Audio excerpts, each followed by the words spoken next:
folks. Sorry to keep you waiting. I was waiting to talk to the last member of the delegation in the region. Good afternoon. Before I leave for North Carolina, which I'm going to do in a few minutes, I want to speak briefly about the terrible incident and accident that happened in Baltimore this morning. At about 1:30, a container ship struck the Francis Scott Key Bridge, which I've been over many, many times commuting from the state of Delaware, either on a train or by car. I've been in Baltimore Harbor many times. And the bridge collapsed, sending several people and vehicles into the water, into the river. And multiple U.S. Coast Guard units, which are stationed very nearby, thank God, were immediately deployed along with local emergency personnel.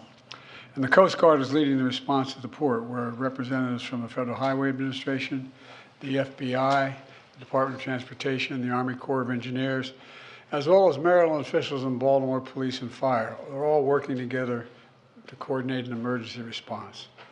Officials at the scene estimate 8 people were unaccounted for were unaccounted for. That number might change. 2 have been rescued, 1 without injury, 1 in critical condition.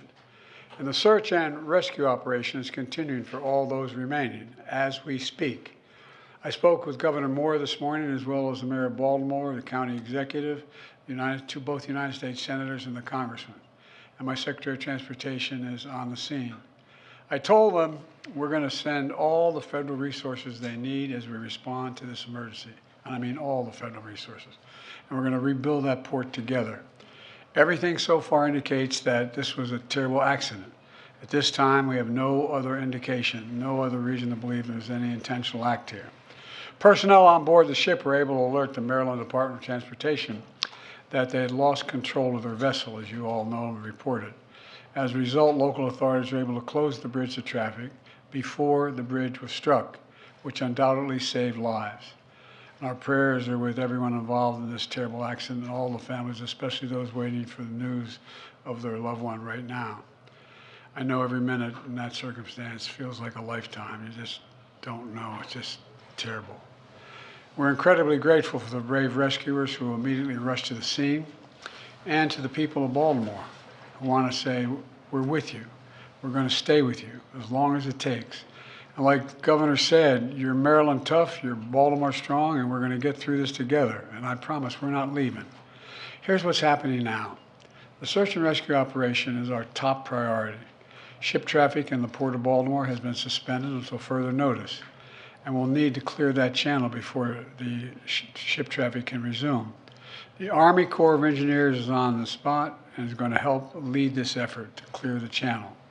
The Port of Baltimore is one of the nation's largest shipping hubs, and I've been there a number of times as a senator and as a vice president. It handles a record amount of cargo last year.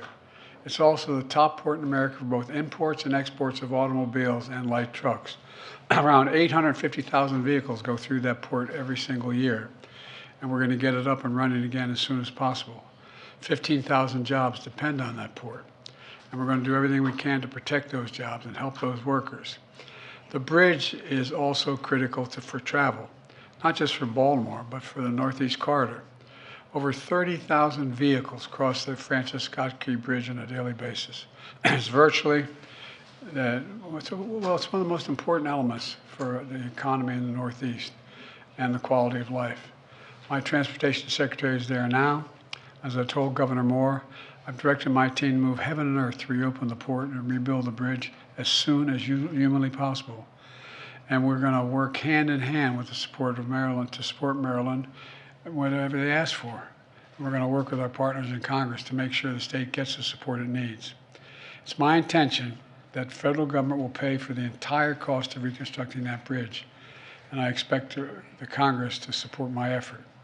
This is going to take some time. The people of Baltimore can count on us, though, to stick with them at every step of the way until the port is reopened and the bridge is rebuilt. You know, we're not leaving until this job gets done. Not leaving until then. So I just want to say God bless everybody everyone harmed this morning and their families. And may God bless the first responders, many of whom risking their lives. And the reason I'm not going to take a lot of questions, there's remaining issues that are open that we've got to determine what's going to happen in terms of the rescue mission and the like. But Do you plan to go to Baltimore, sir? And if so, how quickly? I do, and as quickly as I can. That's what You said the federal government's also going to pay for the repairs. I'm just curious, this was a ship that appears to be at fault. Is there any reason to believe that the company behind the ship should be held responsible? And then also, you that mentioned could be, but we're not going to wait till that happen. We're going to pay for it to get the bridge rebuilt and opened. What did you make of Israel's decision not to attend this meeting this week? Oh, I don't want to get into that. We're I'll going have plenty of Rafa. time to talk about Rafa. You mentioned the port. The port. Can I ask about cars? About the port. Thank you, Preston. Thanks, everyone, for the event. Thanks, everyone. All right, thanks, everyone. Let's go.